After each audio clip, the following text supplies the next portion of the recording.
For 4 letters, beginners scrutinizing will assess Pokemon trade. Now, perhaps we've all been there. I mean, I remember when Pokemon cards first came out. I was one of the younger ones on the playground, scrutinizing, trying to work out what was good, what was bad.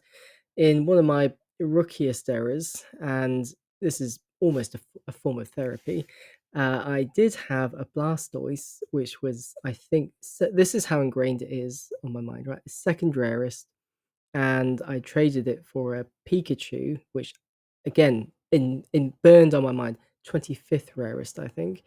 And I did it because I thought Pikachu was the main one because of the TV series. I did eventually get a Blastoise back, so all is well. And I learned a lot about trade and negotiation that day. Now, while I've got Pokemon in this clue, purely egoistically. Hopefully, it will help with some SEO. But how are we going to pass this clue? More importantly, now the a definition will always go at the beginning or the end of a clue. So we're looking at this clue going: is it beginners scrutinizing, or beginners is the definition, or is it trade, or is it Pokemon trade? The reason why we should be looking at the end of this clue for the definition is because beginners is what's called an acrostic wordplay indicator.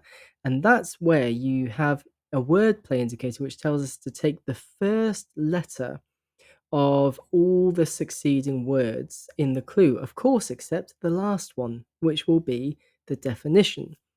And so in this case, we've got beginners. We're literally taking the beginning letters of scrutinizing, will, assess, Pokemon, and that should give us another word meaning trade. And if we put it all together, you do get swap. And so there is our answer.